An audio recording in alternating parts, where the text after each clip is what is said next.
Yes. Check mic 1 2. Mambo vipi? Hope you guys are enjoying your festivity. Today we've been trying to come on this live. I know Wairimu is gonna swallow me. Yeah. Please make sure you share this broadcast before we just come in. I was just trying some new equipments here, and it's taken me time. But without any further ado, ladies and gentlemen, let's welcome our guest today. We'll be talking about a very pertinent issue that has been revolved around. Karibu sana. Najua leo Asante sana. Merry Christmas, happy birthday, Thanksgiving, happy Father's Day. Tumeonana mwaka huu, tumeongea. hapana. Tuliongea. Nazeeka, my friend. Otherwise, you had a good Christmas? Yes. Apart from the snow, Yeah? everything else is good. That is good. Me too, we had a good one. Yes, absolutely. Sasa tunangoja kukula fare ya New Year.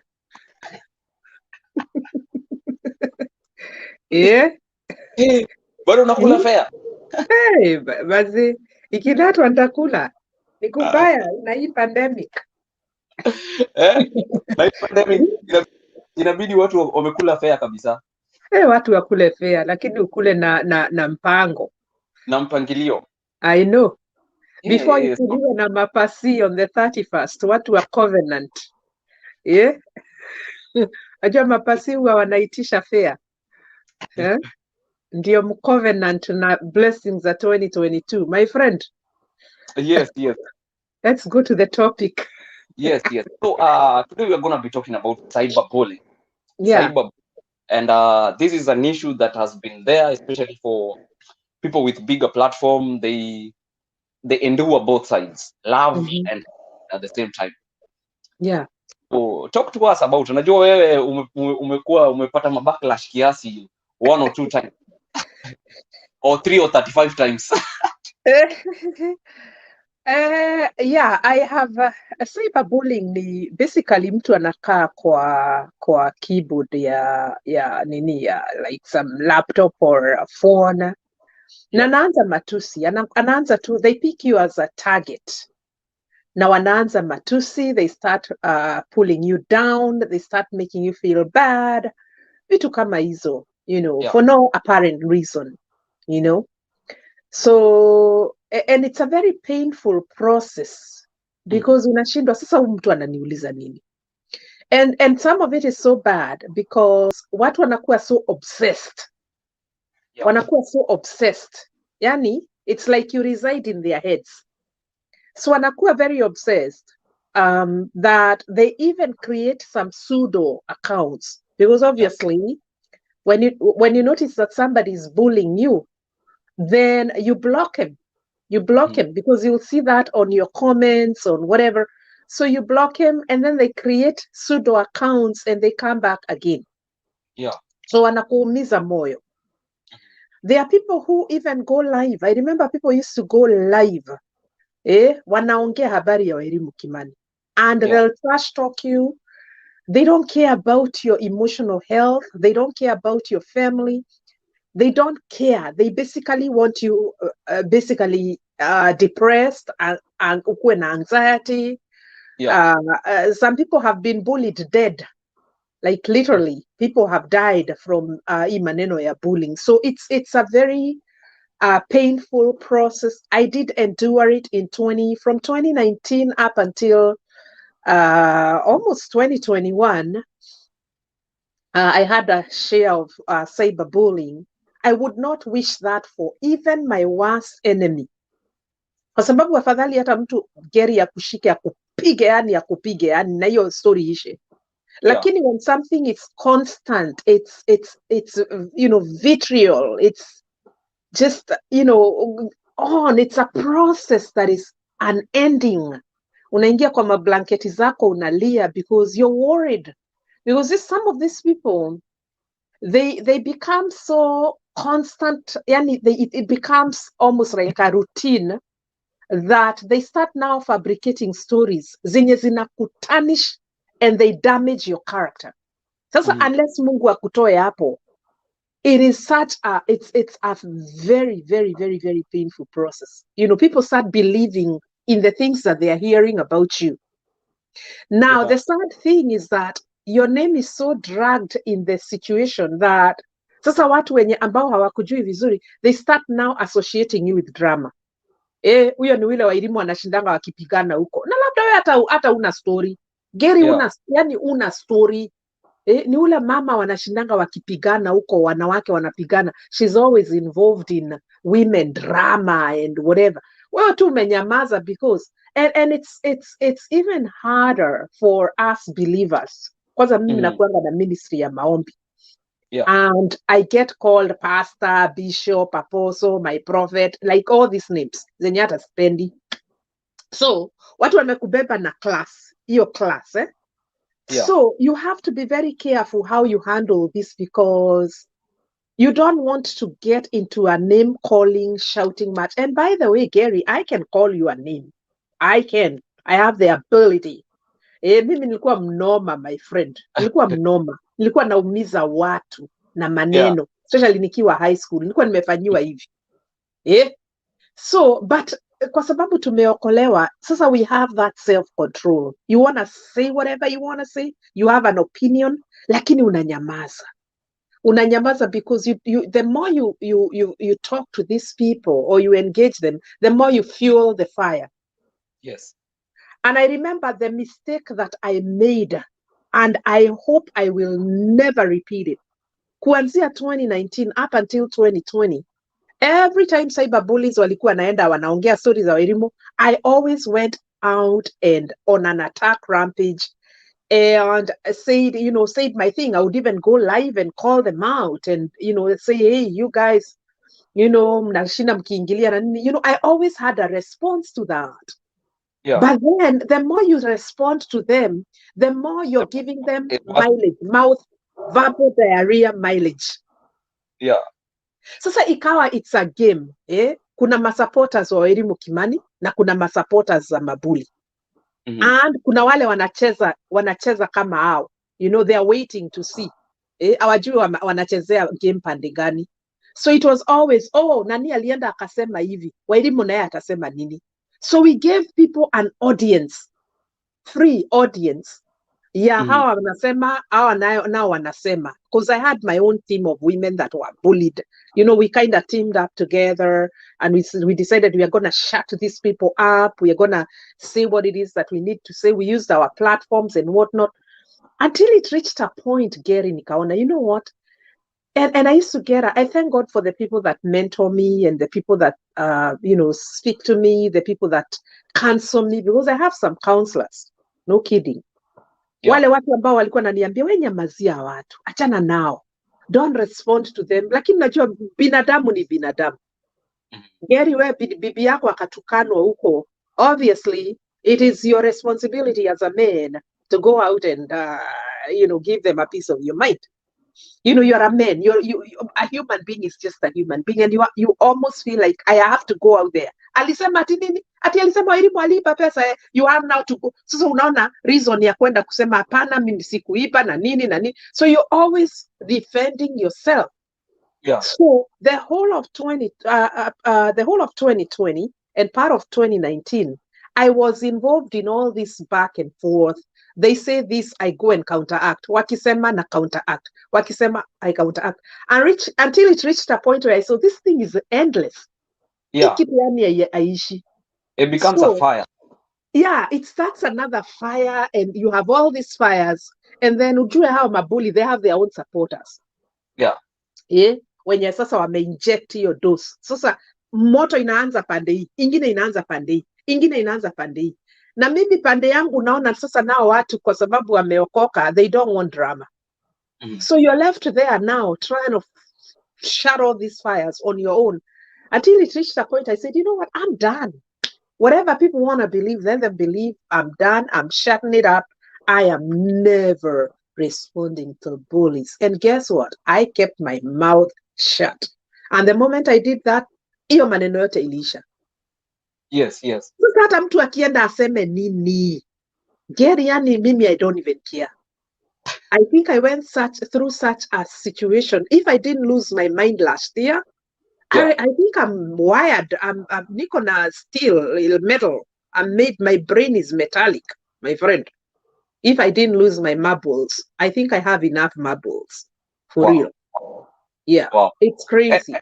And so there are a lot of people out here, especially the young people, or even the older folks who are on social media, and this bullying now is into their hearts. They've allowed the bullying to be to control their lives. Like Yeah. how do you overcome that so that it doesn't end up in depression? You just have to have a thick skin, because at the end of the day, you have to put your mental health ahead of anything. You have to figure out, like, do I really want this thing to eat me up?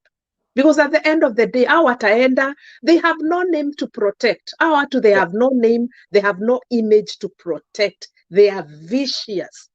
They are vicious. They'll call themselves names. Wanajita hata majina mbaya.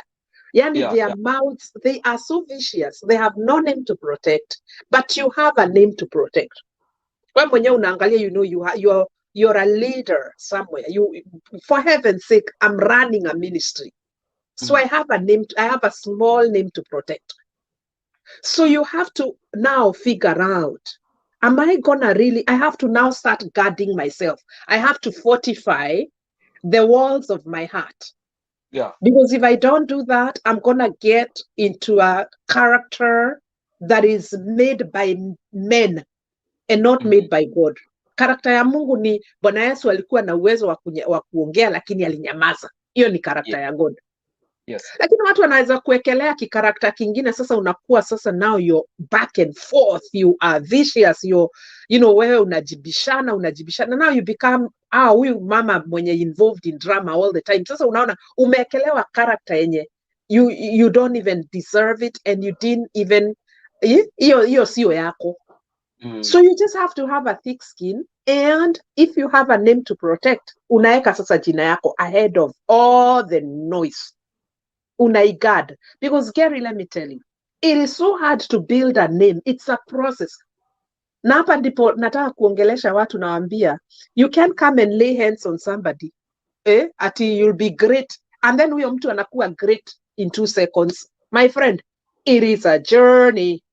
Yeah. It is a huge process. It is a huge journey. It is unbelievable. By the time your prophetic word ikuwe fulfilled, you will have gone through milima, mabonde, umelia, umenini, na by the time people like Kina Burale, my friend, wafike mahali wamefika, these are people that have paid the cost.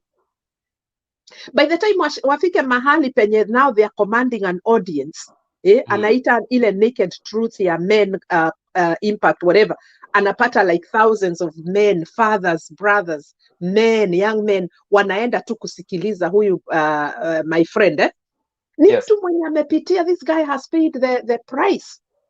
So that question is very good, because now you have to put that name. You said now, you know what? I have come a long way.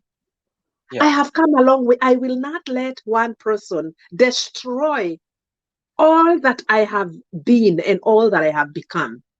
I'm not going to let one person do that. Because it's like the case of Gehazi and was it Elisha? Well, unaona the army is big, lakini wenye wako na sisi ndio wengi. Sisi ndio wengi, my friend. Lakini macho ya binadamu inaona tu it is a whole army. Lakini Elisha sijui aliambia Gehazi, akamwambia, man, sisi ndio tuko wengi. Wanyamaza, sisi ndio tuko wengi. So you just have to have that. All the viewers, if you've ever had a share of cyberbullying, you can comment down below and let us know how you overcame that. I see Ben G Kenya saying, should you fear joining social media because cyberbullying, like I am, or how do you go about that? You can't, because mimi kama mimi ukaniambia nitoke social media ni kama matusi. Na mimi huwa, let me tell you, Gary, you know I have a page, and I block nearly 250 people a day. Mimi ni mtu ningekuwa na numbers Numbers. You're talking about numbers. You know how I'm doing. I'm doing very well. I am doing very well on social media. Eh? Kwa hivyo kama ni issue ya numbers, ningekuwa I think I would have hit almost 500,000 followers by now. Yeah. But I block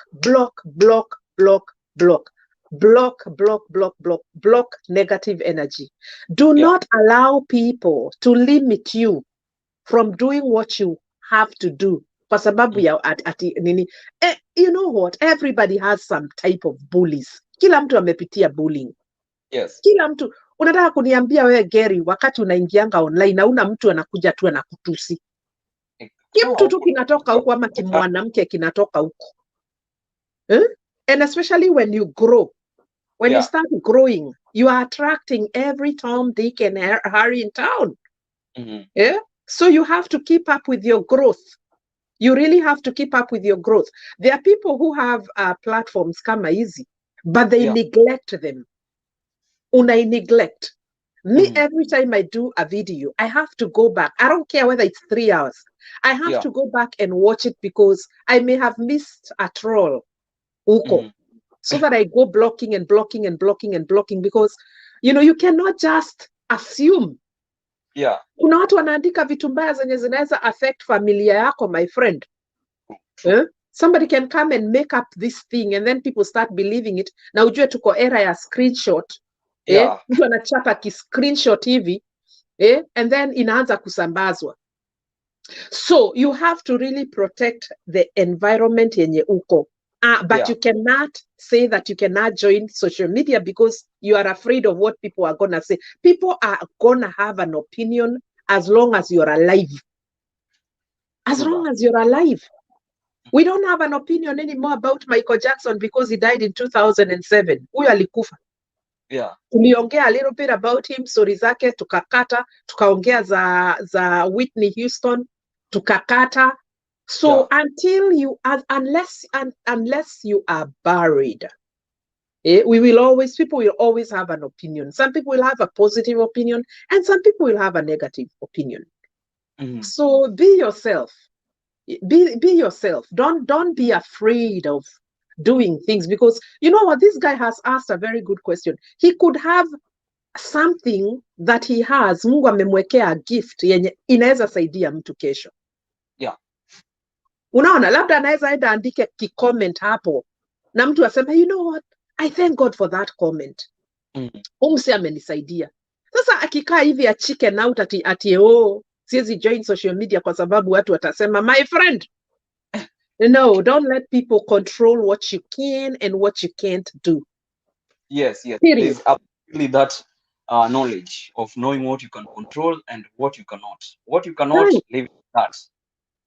Na tumepewa jina mzuri sana huu wakati wa COVID ya kusanitize. Sanitize mpaka your environment, my friend. I usually tell people, you have the power, wewe Gary, to make a little heaven out here. Tulikuwa tunaimba, and the one of the happy to make, and to have a little heaven down here. My friend, you can have a little heaven down here. Yes. By fortifying your space and cleaning it and sanitizing and kicking out trolls and filth and, you know, hiyo wakati wote wa COVID, sisi hatukukaa hivi ati tukalia, ati biashara na nini mamdini. Those guys had a party. Tulikuwa na party after party. Because you're making your environment habitable even in times of trouble. Hata wakati dunia imenyamaza. Yani kila kitu kiko tu hivi. You only have yourselves. You only have your family. So you're making your environment fun for your children because everybody's trying to cope with the situation at hand. Sasa ukikaa hapo useme mimi sitaingia social media kwa sababu watu wasema no, you have the power. You have the controls. Don't let anybody control or filter what you can do and what you cannot do. Your story tumemaliza. Powerful. Let me see some of the comments. See some of the comments. And by the way, guys, as you can go follow Wairimu Kimani on her YouTube. Ambia watu, ita watu kwa YouTube yako. as I big up to some Yeah, people. guys, I am on YouTube, Wairimu Kimani, very beautiful woman, ako hapo YouTube. Pia niko Facebook, Yeah. Wairimu Kimani page, niko hapo. In fact, I'm gonna do a small program today. And yeah, I am not on Twitter. Nilijaribu kutumia hiyo kitu mimi ikanilemea. And then my Instagram, I have Instagram. The problem with my Instagram is that my website, my business website guy, aliconnect Instagram yangu na ya business. Ala, watu wakati waliona Rent on Divine, ma clients na ma patients na kila mtu akaanza kunifuata huko. Kwa hiyo mimi siwezi ongea ujinga huko. I have to keep it professional. Kwa sababu unaona labda nikiweka picha, some of my staff, hata mimi some of my employees wananifuata huko, unaona wamecomment. So I don't even talk about my Instagram, but I do have Instagram. Yeah, I see. Let me big up some guys here. I see Mama Malaika is here, up and about, always supporting Kenya Marekani. Thank you so much, Mama Malaika. Asante sana. Amy Chris anasema tuned in. Let me see. Clifford Mwebia anasema tuned in from Nebraska. Wow, amazing. Thank you so much. You see, I love social media as well because we connect people from different parts of the world, and that you cannot do, especially during this time of COVID. You cannot gather all those people. I see Benjim in Kenya anasema, I think everyone has a past, and some are not happy of the progress we make in life. What can you say to those who use your past in the present for cyberbullying? We all have dirty laundry. We all have a past. We all have a nasty past. Ni vile wengine tuliokolewa. So you cannot, you know what? Me, I'm very good in counteracting some of the things that people say about me. Na unaona mtu, I have a very good friend of mine anaitwa 𝐉𝐴𝐺, very good friend. Na 𝐉𝐴𝐺 at one point dunia mzima was against him. Kini msee anaendelesha maisha yake kama that guy really inspires me. Na tutamwona 2022 and everybody will be throwing stones at him. Yeah? Ukumbuke watu ndio walienda wakapiga kura zao. 𝐺 hakuenda akatoa mtu kura yake kwa mfuko akapeleka kwa debe.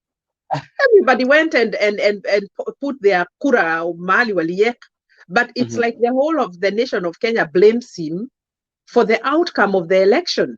Yeah. 𝐺 anaendelesha maisha yake. Eh? The same 𝐺, and I'm not afraid of talking about him because he laughs when I talk, is alikuwa kwa kiskando kingine hapo kia mwanamke mwenye who got twins, and everybody knows that story. The guy did not sit there akakuwa depressed. He said, you know what, ni watoto nitalea. And he moved on with his life. So you just have to push through. You have to push through your past, because your past cannot define you. You're living in the moment and you're living in the present. Yes. You know, na kuna watu wana ujanja ya kutolea watu zile mafiles mzee. Mtu anachomoa kifile, wewe si ulifanya abortion. Wewe sijui ulifanya, si ulikuwa jela. Si wewe ulikuwa involved in a sex tape or whatever. So you just have to push through your failures and whatever, shine. Wacha nikuambie, watu watasahau hiyo maneno. People will relate with your situation, and people will start now seeing you as a person or as a human being or as a woman or man of impact. In fact, hapo ndio watu naona, hata nani alifanya hivi lakini anasimama, hata mimi nitasimama. So it's basically just asking God to give you the grace to push through it. And you can. Oh, wow. And don't forget, you're not the only one without a past. Tuko nayo, wengine tumenyamaza. Unasikia tunakulanga mpaka fair. Tuko nayo, tuko na past, my friend. You're not the only one. Wengine wana past ingine mbaya, like really, really bad. So you're not the only one. Yeah, Betty Kiraguri anasema sanitize. That's the word. Yeah. I see my friend Muturi Kanini anasema tuned in from Lower Kabete. this is a good topic. Asanteni sana. Asante sana. This is one of the biggest photographer in Nairobi. Thank you so much for tuning in. Thank you so much. Guys, if you have any other questions or anything that you want to suggest, you can bring up your comments and let's talk about this because it's a big issue, and in 2022 hatutaki kuleta cyberbullying. Tunataka tuiwache kwa hii mwaka. I know. It's one of the things we have to stop. Ama namna gani? Absolutely. But you know, you cannot stop people from being themselves, you know. As we say, huyo mwanamke amesema hapo, sanitize. Yeah. Make sure that your space and your environment haina watu wenye wanaleta makasiriko na watu wenye watakujamisha. Yeah. You just have to kick filth. Yani 2022, I said, you know what? I got all the time. Yeah. I got all the time to remove, sanitize, clean. You know, sometimes I have to go through 1,000 comments. Nikki block my idiots. You have to have the time. Gary, you have to have the time. Usipokuwa na time, utajua hujui. Utajua hujui, my friend. Yeah. You want to live normal and sane people. And na wataenda watengeneze masudo, but mi nasemanga nifuate tu na sudo, lakini ukae kwa lane yako. If you don't shut up, I'll make you shut up. And I'm not afraid of that. Kwa sababu, Gary, let me tell you something. The weakest people, as far as handling cyberbullying, ni wale ambao wameokoka. And especially those people that are in the leadership roles in the ministry. Yes. Me, I used to be told, we nyamaza, kanyagia hii kitu. Lakini inafikanga mahali, yes, nyamaza, but take action. Yeah. Nyamaza, take action. Block, sanitize, block. And before you block, you can even write an opinion or a comment hapo. Ndio huyo mtu akienda kurespond, usha-unblock sasa hawezi kurespondia. But he already heard from you. Yes. They already heard from you. Sasa anashindwa, you know. So you just block, sanitize. That's the word. That's the golden word for the season. Let's see. Yeah. Sanitize is there's Mama Malaika says, I can never get that time to cyberbully. I would rather nap. Shut them up. And there are so many ways of shutting them up. I like what she's saying. One of it being sanitizing, ingine you respond bio, and then you block. You just have time for when you're on social media, have time. Don't just assume that everything written there ni kitu itakusaidia. Ingine ni mtu ametumwa na saitana akuje tu akuharibie jina. Ama you know, there are people who just come and poop on your platform. They are professional poopers. Kuja tu anadunk hapo na anatoka na anaenda. Just kick them out. Clean it. Clean that environment. Right now I'm handling close to 115,000 followers. It's not easy. Yeah. It's not easy. Mimi huwa nasema, and I put out a disclaimer. Me, I'm a professional blocker. Professional. I put out a disclaimer before every video that I do. So that you can, and I'm very keen, by the way, I'm very keen. And then niko na masoja. Niko na masoja huko katikati, because nikiona watu wameanza kutukanana, naenda natafuta hiyo comment, I block it immediately. Because it could be some of these women that were bullying me, wameenda huko. You know, these people can't do without you. They want to be you. They want to be like you. You inspire them, but they hate to admit it. So they want to pull you down. They cannot do what you do. So they are pissed off. In fact, I pray for them because badala ya wabebe mashida zao, wanabeba Wairimu Kimani. Wanabeba Wairimu Kimani kwa kichwa yao. So these guys are yani hao watu wanafanya doubles huko kazini, and then wanabeba mashida zao, alafu wanabeba Wairimu Kimani. My friend, kick them out. You got the power, and don't apologize. Long time I used to feel bad. Oh, I'm blocking people. Mimi nimeokolewa. My friend, I realize, oh no, you have to remove the devil out of your life. but si lazima ubakishie watu wengine kidogo ndio bwana akiandaa meza unakula mbele ya watesi. Hapana, wacha nikwambie, if you block them they still can see you. Unaona kama kwa hii page yako, if you block them, you deny them the ability to comment. But guess what? They can still follow you. They are still watching it. They are still watching what God is doing in your life. Don't block. Kuna block na blocking. Sio sisemi ile blocking.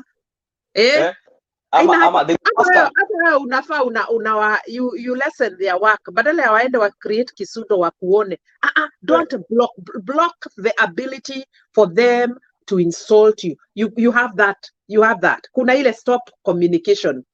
There is that option on a page. Stop communication. Ukiklik hiyo, huyo mtu anakuona bado, but they can't communicate. They can't. There is a pastor who said you don't block all your enemies. There is the ones that you say, don't answer one, don't answer two, don't answer two. Your glass for you hapana. So you allow your enemies to come and troll over you? You know what? Gary, I put my emotional health ahead of anything else, because if I am unhappy, I'll not be able to deliver. Sitaweza kuingia kwa maombi niombe watu, because I'm pissed off. Yes. I am. So I'd rather hata aende atengeneze sudo huko, lakini akae kwa lane yake. Yes, absolutely. But I'm not going to allow watu wachawi masaitan ati because God is gonna lay a table. Tuache kuquote hiyo verse vibaya, kwa sababu hiyo ndio imefanya watu wengi sana wameharibiwa majina huku kwa social media, because ati wachana na maadui. My friend, ni maadui lakini ni masaitan, because they are coming charging up and trying to destroy you. They have no regard for your family. They have no regard for your mental health. They do not care about your reputation or your name, because you know what? They don't have a name to protect. That is why I'll block. Now those ones I will block. Because nimesema kuna block mara mbili. Kuna block na block. Yeah. Yeah. Anasema again, there are people who will come to someone's inbox friendly, but they come to spy. Spies. We really need to carry radar also in responding to them. How do you know spies? You know what? I don't respond to people I don't know. Unless huyo mtu aniambia, you know what? I'm your follower, I'm your fan, akuja na hiyo respect. Let me tell you something. I like that comment. I love it. And Gary, kuna kitu nitakutumia after the show iende. There's a lady who came in my inbox. Wakati alikuja kwa inbox, the first time she came in my DM, she came to give a testimony ati ya kwamba nilimuombea na alikuwa anatafuta job and akapata job. Yeah. So in other words, alipata job and she was going through an eviction. And because she was a member of the prayer closet and she follows the prayers, and she said, Wairimu Kimani, woman of God, I was, you prayed for me. I don't even remember praying for her. Watu wengi wanaingianga wanasema, oh, you prayed for me and me. Okay, so I went and I posted her testimony and we were excited about it. My friend, the same woman came this year in, I think in October or November. Na akasema, hey, she wrote something it didn't even make sense. Akasema ati, I like your host. Yeah. Okay, nikamuliza which host? Ati the white host. What are you talking about? What are you talking about? Akasema, I like your white host, sijui nini. Yani akaongea ujinga zingine hapo. So what I did is that nikaona huyu mtu ametumwa na Satan. And if I respond to her, tukue na back and forth, itakuwa ni shida. So when she went on and was not making sense, I blocked her. When I blocked her, something told me, go check on her. Go check on that person. Uone, huyu mtu ni nani? I have another small Facebook account. Because I got scared, like, what is she talking about? White host, ati sijui what? And then, once I blocked her, I went to kuangalia kama kuna messages ashainitumia. Nikaona huyu mtu alikuwa amenitumia mpaka testimony. Yeah. Haya, So nikatumia ile Facebook ingine, nikaenda kwa page yake kumwangalia, nikaona amenibandika kwa wall yake. Ala. So she goes like ati, oh, I just bullied somebody. No, akasema na akanitag jina yangu. Ati I just bullied this angel Wairimu Kimani, sijui what. Na saa hiyo ameweka kale ka conversation tulikuwa nako. Can you imagine if I was involved in a back and forth, matusi na nini, na ashanianika kwa page yake. Yeah. So going through her comments, nikaona this is a woman who is suffering from severe mental health. Yeah. Mental health. Yani, she's really out. Like bad. Nitakutumia hiyo nini. In fact, there was a video alikuwa anaonekana akievictiwa. They were evicting her and a whole lot of other things that were happening. So I like what she said. You be very careful how you respond to these people because you don't know who's coming to your DM. Na ametumwa na nani. Na motive yake na agenda yake ni gani. So me, if I don't know you, I'm not gonna respond to you. Na nikiona unaenda sana, I block. That's what I do. Yeah. I block the ability for you to call me or to write me a message. I won't block the whole of you, but I'll block the ability for me and you to communicate. So that's a very good comment there. Yeah, somebody also agreeing with you and Asema, I like that. Block them. Hi, Gary and Wairish. Tune in from Dubai. It's midnight. Yeah. Hey, karibu sana. Yeah. AYDP anasema thank you so much for tackling this topic. Absolutely. Yeah. Because if you take this down in your heart, it ends up in mental health or even depression. So we have a lot of people. I remember I was involved in a group of women that were bullied, very much bullied. Yeah. And some women got ran out of Facebook because they couldn't take the beating anymore. I think I'm the only one and another one, 2 or 3 of us that kind of are still very vocal and still going on with our lives. Wengine walitulizwa, wengine walizimwa, wengine they just left social media, they closed their accounts and they never returned. They said, I'm never returning again on social media. Why would I allow somebody? Na hii social media si ya bibi yako. Ni ya Zuckerberg. Ni ya Zuckerberg, my friend. He has created a space, a global village space for everybody to go and have fun. And communicate. Lakini mtu mmoja, Satan mmoja, 1 person, 2 people. Wanaona unataka kuwa kama Wairimu Kimani. I can't be like her, so I'm gonna hate on her. Wanakuingilia, they run you out. No, I'm not gonna do that. Na kuna issue sasa ya cyberbullying imeenda to an extent now. Mtu anachukua, they send you some link, you open, then they hack your page. So page yako inachukuliwa na maadui yuko hivyo. They start sending. I don't open links. And what people need to do is change your password every 6 months. Yangu huwa nabadilisha every 3 months. Every 3 months. If you send me something and I don't know you, first of all, I will ask you, what is this? Mtu anakuambia fungua. I will not open. Yeah. I do not open links. Ama kuna ingine mtu anakutumia, anakuambia, is this you? So wewe nawe unakuwa tempted kwenda kuangalia, haya, is it me? Because you don't know kama umeandikwa ukiwa uchi, ama uko na nani, ama nini. Ushaipata hiyo kitu? Mtu anakuambia, is this you? Mimi link nazioneanga huko nje ya IT because hiyo kitu ni mbaya. Some people can own your account and you don't have access. They've changed your number, they've changed your login information, and it becomes a very traumatic thing, by the way. Kwanza kama mtu take time kujenga your social media, you know? Because umejijenga, you've taken time to build yourself. Building yourself requires a lot of patience,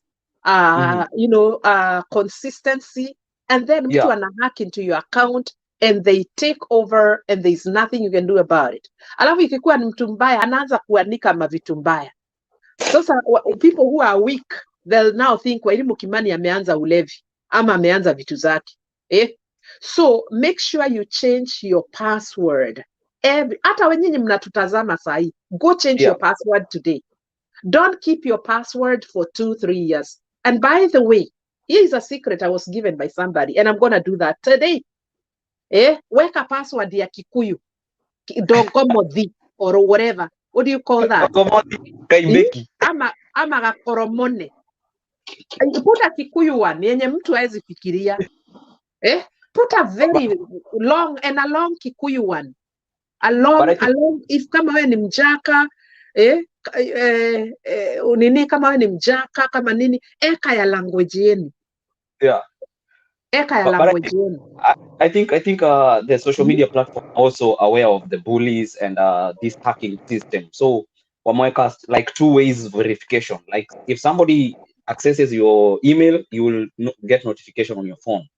So unaweka like somebody trying to change your password. I know. I had one person trying to change my password. Na nikapata email, wakaniuliza, is that you? Nikasema no. So clearly somebody was trying to hack into my whatever. Yeah, because once you put that, because sometimes I'm involved in putting musicians music on their YouTube. So like email hata na password, siwezi ingia mpaka anipe access. Like I will enter, they have to be notified. So it's very important to do that. Otherwise, in 2022, also mambo ya frenemy na all scamming is going to the next level. So you have to also go to the next level as well of securing your platform. Yeah, change your password. Change your password. Remember, change your password after every 6 months. In fact, mimi huwa na change after every 3 months. Every 3 months. Unaeka Atuoli Junior. Wetangula. Eka kijina hapo. Idogomodi. Joseph, nimekupea nini kama ukuwa na idea ya password, I've given you one. Utaongeza tu mwaka ya kuzaliwa hapo nyuma. I know, weka kipassword hapo. Weka kipassword hapo. By the way, guys, please make sure you go to our YouTube channel and subscribe there. You can subscribe to Wairimu Kimani. That's where you will find her. Wairimu Kimani, you will always find her there. That's her name, okay? Wairimu Kimani. Go to our YouTube and subscribe. Let's support one another, you know? Let's support one another because that's how you build. Subscribing is free, by the way. Na kugonga kengele pia ni free. Ama namna gani? I know. Yeah. And then somebody saying Mary Gadanga watching from the Des Moines. Yeah, you're to Des Moines. Not Des Moines.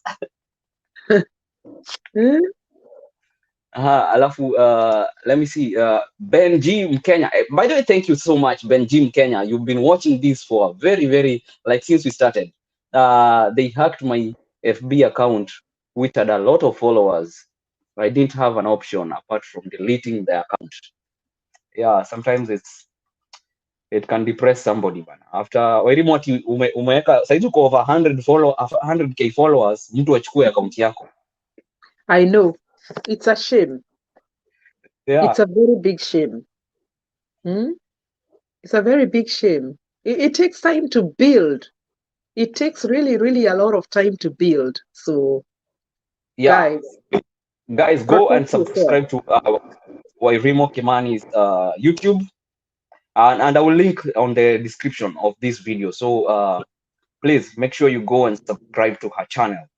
Yeah. Asante sana Gary. Kabla hii mwaka ishe tuko tumesonga ama namna gani? I know, I'm trying to get to 5,000. Bado nimestick kwa 3,800. No, lazima kwa kazi yenye unafanya lazima tusonge mbele. Usikume, my friend. Yeah. Umepatia watu idea nyingi sana ya nini ya passwords. Kuna mtu anasema Atuoli Junior. Enda andika pale ama uandike ala Atuoli. Sini alianzisha hiyo. So kuna mtu ashai cyberbully mpaka ukasikia yani hii imekushinda sasa hii. kuna mtu cyberbully actually not too long ago in September. Yeah. Just last September kuna mtu alikuwa ameingia na ni mtu amezoea cyberbully. Yeah. Na what happens is that juu huyo mtu nilimblock, watu huwa they record some videos and then they send them to me. Yeah. So mimi I was in a staff meeting minding my own business. And nikatumiwa my nini ikani notify, so I decided let me check what's going on. So nikapata mtu anaongea matusi. So I felt so bad because nashindwa huyu mtu ananiulizanga nini? Si bwana yake niliiba, mimi simjui, I've never met this person. I've never met these people. It's so funny because you have not met these people but they have an opinion about you. Yeah. Hey, mimi nikashindwa. And then the thing that made me even sad, I mean, I don't mind unitukane vile unataka kunitukana mimi as Wairimu Kimani. Lakini ukiguza mambo ya ministry, uguze hii prayer closet, ati alikuwa anasema ati nyinyi wenye mmeombewa na Wairimu Kimani nyinyi ni mafala sana. Yeah. That's what she was saying. Ati nyinyi ni mafala. Nyinyi wote ni mafala. Mnaombewa na Wairimu Kimani. Kamama kakalikit. Nyinyi ni mafala. Nyinyi ni mafala, sijui what, nini, I don't like her, na nini. And she said a whole lot of things. Ati anajifanyanga hapo pastor nini. Okay. So, when I was driving home, nililia sana nikauliza Mungu, why do you allow your name to be shamed this way? Because tunafanya kazi mingi sana ya ku encourage watu waokoke, waachane na dhambi na nini because that's why the reason why God put me on this earth. I don't have to bear the name of an pastor or whatever. I don't even like those names. I'd call me Wairimu, nitafurahi. In fact, I like my name. I love my name. So, nikauliza, why do you allow, hii prayer closet yani imepakwa uchafu sana. Mbona unakubalisha hii maneno ifanyike? I don't get it. I was really questioning God. Namuuliza, why did you even call me? Mbona ulinieka hii mzigo nikutumikie kwa sababu I don't feel as if you're protecting me enough. And I really, really wept from my workplace mpaka nyumbani. I was feeling bad. Na eventually I felt, every time I see my kids, mimi hiyo maneno nasahau. I'm like, I'm going to leave. I'm going to push through this because my kids need me. My kids need me. I cannot allow them to see me sweat. Ama niko down, ama niko nini. I have to push through this. So my kids always bring life. Now, the interesting thing is that on that same day, Gary, nilikuwa nasikia hata hii maombi sitaingia. Leo nimetukanwa sana, sitaingia maombi. A woman called me from Belgium. One woman called me from Belgium. I remember it was around 6 o'clock our time. Na akanipigia na messenger. Akaniambia, my name is so and so, I'm from Belgium, and nikamwambia, okay, just call me from my WhatsApp. So she called me. I wanted to make it easier for her because I could hardly hear what she was saying. So she called me and she got on the phone and she said, Wairimu Kimani, I really want to thank you because I was watching your video on my way to go and have an abortion. I was heading out to go because she was raped by her boss. By her Belgian boss, and she got raped and she was struggling because it was of course a violation and she wanted, wakati alikuwa anaenda to her appointment to have an abortion, she got tagged. Aka decide nini iko kwa Facebook, she got stuck in the traffic, alafu eventually mtu akamtag, so obviously it gives you a notification. Akana somebody had tagged her ati ebu watch this woman of God. So she put her phone, sasa akidrive. Unasikia naenda kudrive kunini. And I was there. This was on an old video actually. An old video. Hata sio that particular day. Remember nimejam. Mi nimejam na God. Yani hata sitaki kusikia hii story. Nimejam. Sitaki kuingia hata kwa maombi. Yani mi nimejam. staki story, yani leo nitalala. Kwanza nilikuwa nimesema nitalala mapema because nimejam. Hii story ya God, forget it, forget it, forget it. He's not protecting me. I am done. Haya, mwanamke amenipigia an hour before the time nilikuwa nimeset ya kwenda bed. Ameanza kulia. Ananiambia, I was heading to go and have an abortion. Lakini I listened to you. I listened to the word of encouragement. And I had to turn my car around and went back home. Sasa niambie Gary, wewe umejamishwa na God. Utaki stories za God, utaki stories za ministry, umekata hiyo laini na stories zimeisha.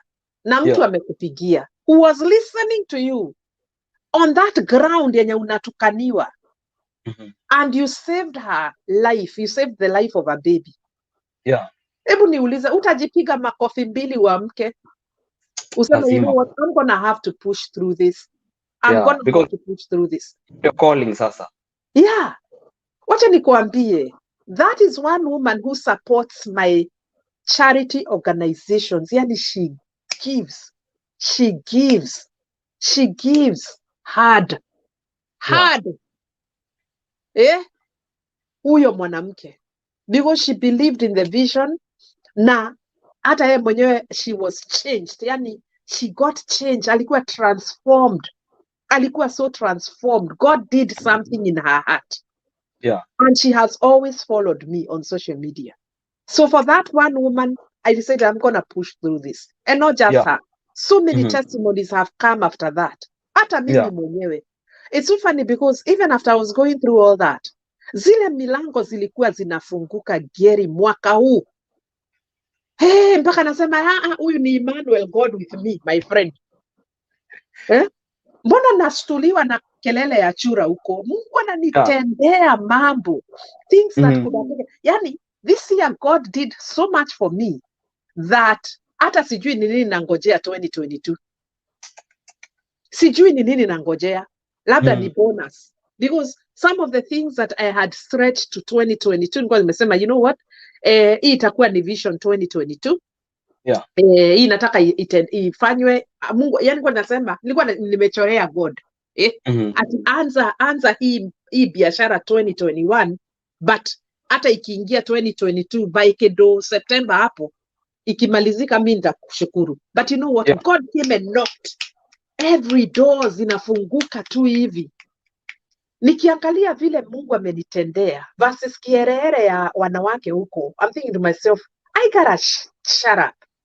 I don't have to focus on what people are saying and hate us. Look at what God has done for me. I have to praise his name and I have to give it my all. I have to be totally sold out to God and serve him vigorously, unapologetically.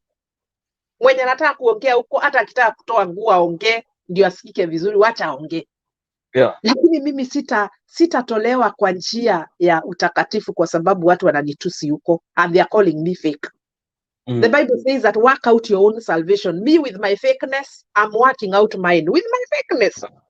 So mimi niendeleshe na fakeness yangu, working out my own, because at the end of the day, stima zangu zikipoeshwa, stima zangu zikipoeshwa, my friend, destiny yangu iko wapi?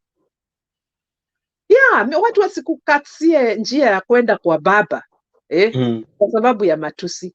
Because there are people very wametukanwa sana that they believe that they are what these people are saying about them.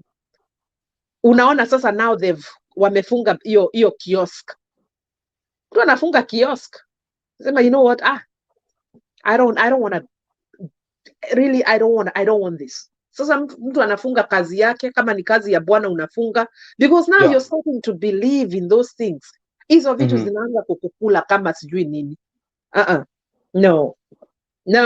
Zile vitu God amenitendea, my friend, I ain't gonna stop, whether people believe in me or not. And one thing I realize is that I'm not called for everybody.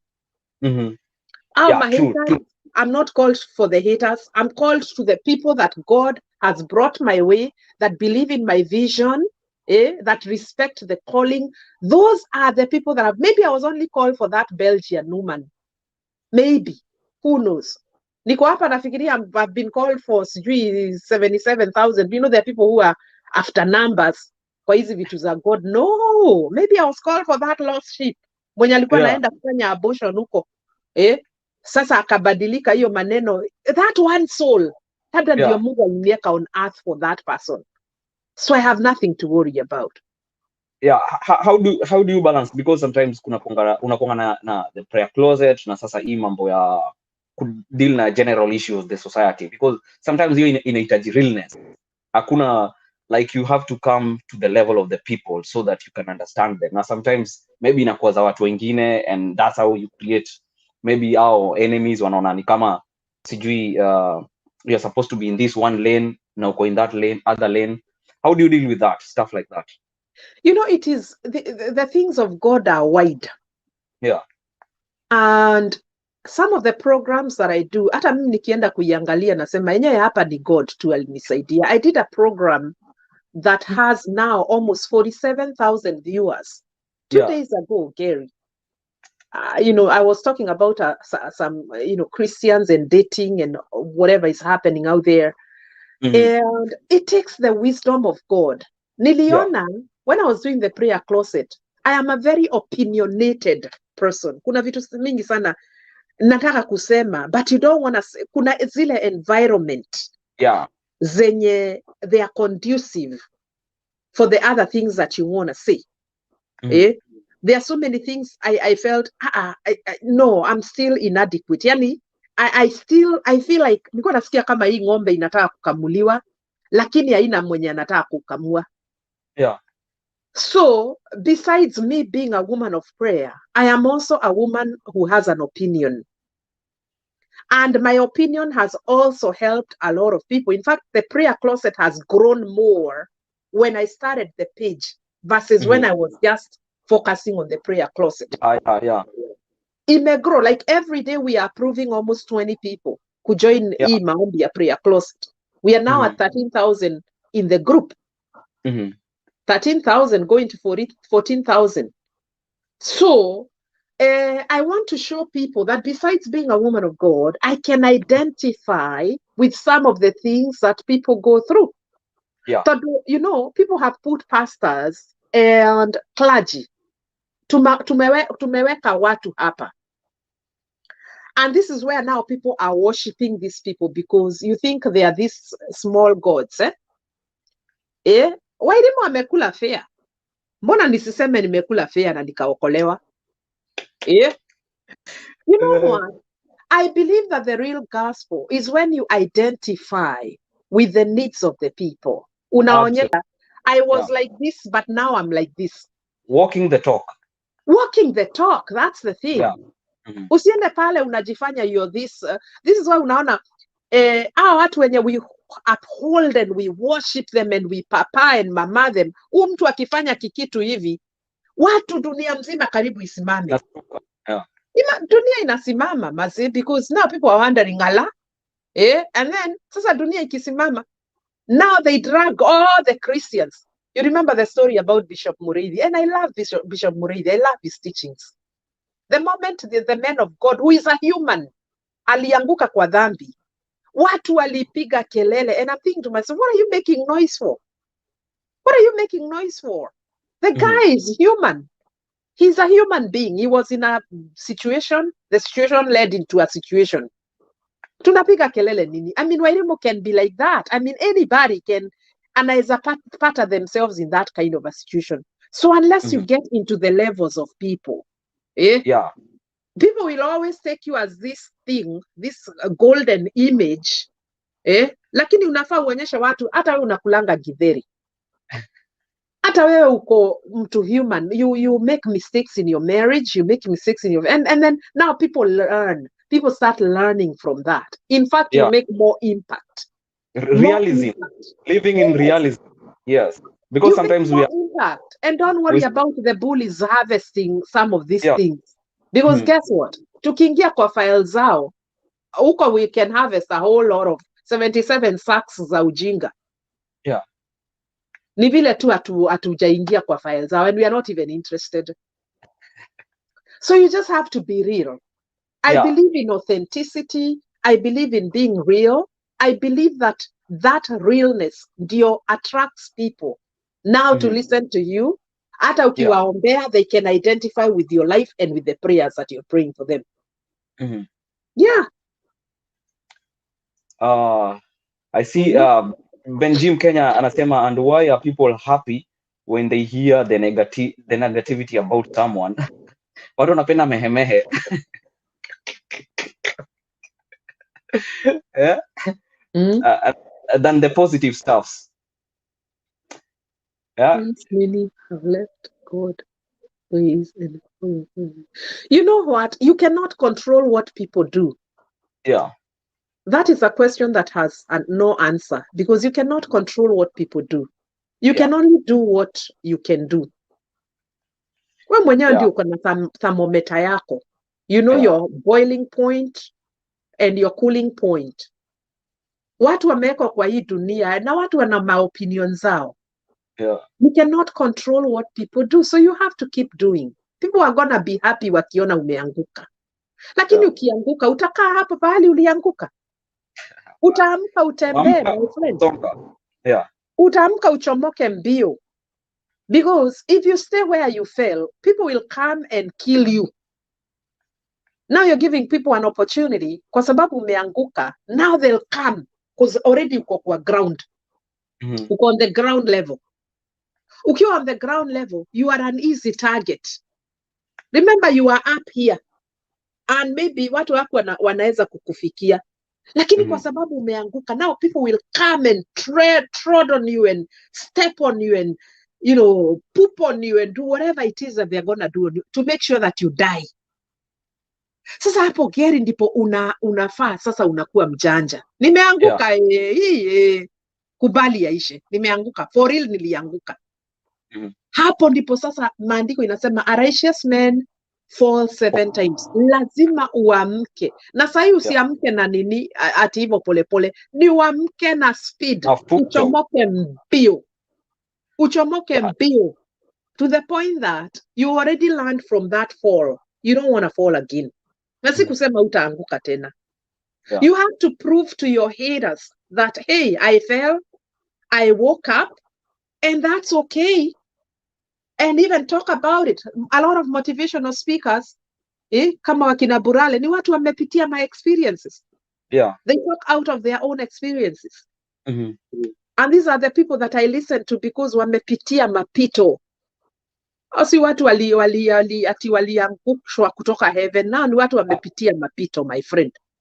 Ni watu walianguka, lakini waliamka wakachomoka. Waliamka wakachomoka. You know, let me say this, Gary, and I like saying this because ile maisha tunaishi yenye haitaki makasiriko, the sipangwingi maisha, kuna kitu somebody 𝐷𝐗𝐺 alisema hivi these days that we are living, the seminary anointing is not working. Hii seminary anointing, lakini hiyo verse haisemi hivi, inasema hivi. Hiyo, that is not working. You read your verse, unaielewa vile unaelewa, unachomoka nayo. So your seminary anointing is not working anymore. This is why the world is so messed up, because hii watu wa theology and the seminary people, they are all over the place. The anointing yenye ina work through people like Burale, Wairimu Kimani, Gary, watu wengi, ni cemetery anointing. What do you mean by that, Wairimu? Ni ulianguka, ulionekana umeanguka, ukakufa, tukakuzika, ministry yako ikazikwa, okay. Sasa hawa watu ndio wanachomoka from the cemetery and they go out with an opinion and they go out with the word, na wanabadilisha maisha za watu. Mtu mwenye ako na history, my friend, hii mambo ya theology, na Yesu alisema ati we dissect it, the CGCs na sijui nini, hiyo sasa hiyo ni pepe mob. Tunataka kuona life experience ya mwanamke kama Wairimu. Alikula fea, alisamehewa. Leo naongea stories zingine, kuambia unaweza kula fea lakini utubu, usamehewe, usonge mbele. Usonge mbele. We are learning from people who have been to the cemetery, wenye walikufa wakazikwa. Na ujue kwa hiyo cemetery ni mbaya kwa sababu maumbwa zinakuja zinahara hapo. Ama kindizi kinapandwa hapo. Yani wewe unasahaulika kabisa. You don't have meaning to the lives of people. Lakini ukijua who you are and whose you are, unachomoka kutoka hapo. Those are the people that are making sense in this generation. Hii generation ya sipangwingwi. Au ndio wata make that kind of sense. Au kina Bishop Muriithi. Wenye walianguka, dunia mzima ikaona, ikapiga kelele. Tukamsengenya. We did not care about his emotional health. We bullied him and assassinated his character on social media. Everybody had an opinion about him. Akaanikwa kwa Masawe Japani, akaanikwa kwa Nairobi Gossip, akaanikwa Tuko, akaanikwa all over the place. Sasa imagine ile anointing yenye iko na umsi. Umsi akiamka vizuri, my friend, he will come back with another crazy anointing. Ni wale watu wenye viwete watatembea. You watch that man very closely. True. Ukiangalia maisha ya watu kama kina David, there are people who messed around. But they still were a man after God's own hand. Absolutely. Because na akiingia kwa closet, they know how they talk with God. Ni mtu amekarangwa huko na God. Besides aibu kumkaranga, hata yeye Mungu amemkaranga huko. I don't think that God is not dealing with that man. Because I'm sure he's prayed, and not just him, other people too. Kwa nini Mungu likubali nianikwe? Lakini Mungu ana njia zake za getting somebody out of the cemetery. Ministry yako tunafikiria sasa kanisa imeisha, wewe umesahaulika, that's it. Hata tunasema what can you stand up and tell us? And don't forget sisi ni watu wa kukula fare. Lakini sisi tunasema, my friend, we are so righteous. What can you stand up and tell us when there is evidence out there with your name on it? What can you tell us? Utatuambia nini wewe? Lakini wacha nikuambie wewe mwenye una kierere hiyo. Sipangwingwi. Mtu ataamka. Na ataamka na mafuta. Wacha ile mafuta alikuwa nayo. This guy is not gonna rise up to start again. He's gonna rise up to finish what he began. And he's gonna be strong. He's gonna be strong. Watu wa cemetery anointing ni wale watu wakiamka, they don't start from the beginning, Gary. They finish the business. It's not business like usual. They finish what they began. Amen. Wow. Amazing. So let me see. Benji anasema I'm really learning a lot today. Nitakuwa don't care. No, don't be a don't care, but just jua limits zako pale zimefika. Na wenye wanakunyanyasa pale kwa social media. So I think that's has been a very knowledgeable as well as encouraging and real life story. You know, sometimes tunakanganika tunaishi mbinguni, we don't want to relate with the real life issues, you know. And that's why I thought you are the most viable person to come to this show and talk about this, because umekapitia huku kwa hii mitandao pia. You came out as a winner because you focused and by the mtu alizilenga mawe pale ya kujengwi. I know. Lazima mtu aone kuna anaelekea ndio aanze kurusha mawe. Otherwise mtu focus area hakuna arushi yangu mawe, by the way. Na unajua nini? God cannot finish you. Watu wanaweza kumaliza lakini Mungu hawezi kumaliza. And this is why I'm very careful not to let the name get in me. I don't want that fame or that name get in me, because watu watakuimba, Wairimu Kimani. Wait until upangwingwi, upangwe na maisha. The same people. Hao ndio watakumaliza. Watu wakikuinua juu, uinuke juu, and then you let that kuinuka get in you, and then upangwe na maisha. The same people will pull you down so fast. By the time you start reconstructing yourself and your name, some people have never recovered from a fall.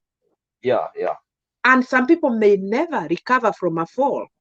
Lakini kuna wengine, they've recovered and become stronger than how they started. Yeah. So it's up to you.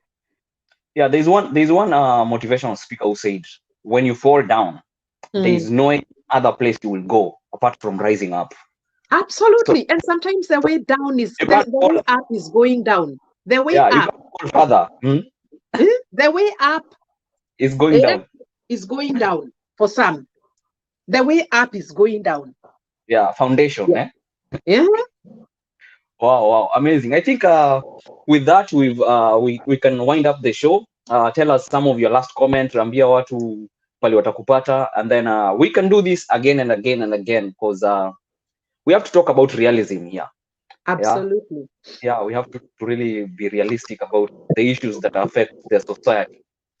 So, mimi nataka kusema hivi, that you really need to know who you are and know whose you are and know the power and the potential in you. Once you know that, hakuna kitu, wewe hutapangwingwi. There's nothing that will pull you down. There's nothing that you know what, Gary? People don't believe in themselves. People don't believe in themselves. You have to wait for somebody's opinion to know who you are. Yeah. Until you come to the level of understanding who you are, and not just who you are, whose you are, you will never get to your potential. For real, you will never get to your potential. Utakaa hapo, umenyanyaswa na watu wamekuongelelea, and then you're there now. Wao ndio watu sasa wenye wana graduate into depression and antidepressant pills. In maisha, you have to find a way to fit in life. You have to find a way to fit in this life, because not everybody wants you to fit. There are people who want you out. They want you to be the menu. Yeah, you have to find, ni kama nyumba ikijengwa, kila mawe ina mahali pake. Yeah. Lakini kuna watu wanataka kukuondoa mahali wewe mawe uliekwa. Wanataka kukuondoa tu. In fact, hawakuondoi wakuweke mahali pengine, wanataka kukuondoa for real, wakutupe huko kwa mbolea. So if you don't understand who you are, you will always get people getting in your skin and getting it all over your head. You will have to keep moving. Yes. Because I usually say that greater is he that is in you than he who's in the world. Kama wewe uko kwa hiyo level, greater is he that is in you. Wacha kusumbuliwa na watu wadogo. Yeah. You have to put yourself in a place of greatness. Wewe ni mtu wa kubishana na tu vitu tudogo. No. You have to keep moving. You have to keep moving. Wewe ambao unatizama na ulianguka, amka. It's not the end of the road. Get up. Keep moving. Don't sit there. There's something ahead of you. Encourage yourself and know you're not the first one. I have a friend of mine who went through a divorce in 2017. Now, this woman was very, very, very, very down because she was a pastor. Wacha nikwambie, maisha ilimpanga. Maisha ilimpanga. Siku hizi, apangwingwi. Apangwingwi. She's building a very big church huko Rungai. Very big church. Anajenga kanisa ya 5,000 seater. Wow. Apangwingwi. He's not the only one who has been divorced. And don't forget, ni wale watu walikuwa na preach against divorce na nini, watu kuweka ndoa zao, until maisha ikampanga. The guy cheated on her and akachomoka na bibi mwingine. Mwanamke akakaa for like about a year, depression na nini, kaambia you'll have to wake up. Yeah. Utakubali kukua choo ya wanadamu until when? Ukue choo. Everybody's coming to just do whatever it is on you, on your emotion. My friend, utahave kuamka. Sasa anajenga kanisa, tunangoja tuweke viti huku, tuhubiri injili. Na tuifungue, tuizindue. You believe in yourself, my friend. Because if you don't believe in yourself, nobody else will. utakuwa a target of the enemy at all times. All the time. Yeah. That's it. Guys, I will not add or minus or multiply or divide. That's the end. We drop the mic. Boom. Yeah. Thank you so much, Wairimu Kimani, for coming to this platform and sharing about cyberbullying. And we'll have more of these topics, real stuff, so that guys can benefit from this kind of topics. You know, some of these topics we don't speak them. Maybe we expect them to be spoken maybe in church or in other platforms, but we'll bring them here as it is. Yeah. Yeah. Na ili watu wetu waweze kukua motivated, kukua educated, na all that. So thank you once again. I appreciate you. We'll again invite you more and more times. Ama namna gani wapendwa? Si mnataka arudi tena? Yeah. So tafadhali make sure you go to her YouTube channel and subscribe, or Wairimu Kimani. Let me put her name up so that you can see. Yeah, go subscribe to her YouTube channel. Yes, Wairimu Kimani, enda pale, subscribe, gonga subscribe na ugonge kengele. That's the most important thing. I know. Could just subscribe and run away. Once you subscribe to our YouTube channel, you will not. It's not done. You have to put that bell. Yeah. It's always white until ikuwe gray. Unafinya hiyo kengele, then utaona vitu tatu. Click all notifications. All notifications, so that anytime Wairimu Kimani or mkenyamarekanitv goes live online, unapata notification. Ama namna gani? Yeah. Because you realize all this information that we do is it helps one or if not you, maybe your family, your friends. So sharing also is very good. Leaving a comment is a nice thing. Also leaving a good comment. Usiseme ati sijui vitu zenye ni nani issue, you know. Sijui geri hujanyoa vizuri. Yeah. Yeah. Those are the things that turn out to be cyberbullying sometimes. Because I've come to bring information, not how I'm dressed. Yeah. So thank you so much, and also all our viewers. Asanteni sana. God bless you. And as we plan to kuruka mwaka, jump to the year. Yeah, be careful. Kama uko Washington kumesnow, be careful how you drive. Na tuzidi kukua brothers keeper. Ama vipi? Absolutely. Yes. So sina mengi ya kusema. I want to say bye to our people. Make sure you subscribe to our YouTube channel, inaitwa mkenyamarekanitv. Ingia pale ndani usubscribe. Yeah. Let me show you how to subscribe. Yeah. This is how you subscribe to our YouTube channel. Yeah.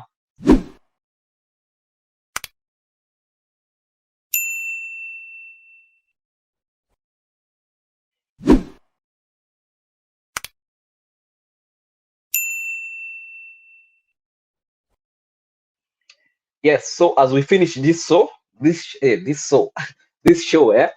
please go to our YouTube channel, make sure you like and comment. Leave a nice comment, and then tutaonana baadaye. God bless you. Happy festivity. Tutaonana baadaye. God bless you.